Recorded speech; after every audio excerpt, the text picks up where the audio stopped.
નમસ્કાર મિત્રો, આજે આપણે વાત કરીશું રૂકમણી હરણ સંપૂર્ણ કથા। વિદર્ભ રાજ્યની રાજકુમારી રૂકમણી ખૂબ સુંદર, ધર્મનિષ્ઠ અને વિવેકી હતી।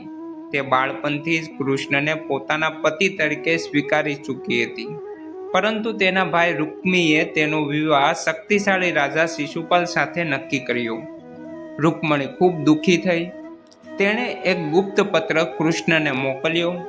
હે પ્રભુ, તમે જ મારા સાચા પતિ છો, કૃપા કરીને આવીને મને લઈ જજો, નહીં તો હું જીવતી નહીં રહી શકું।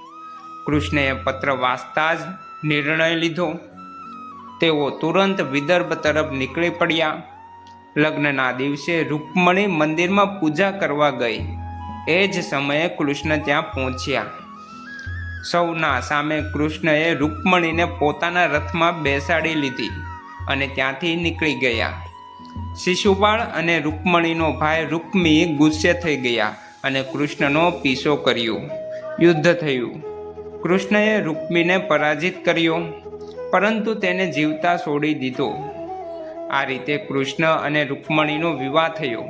કથાનો સંદેશ: સાચો પ્રેમ હંમેશા જીતે છે।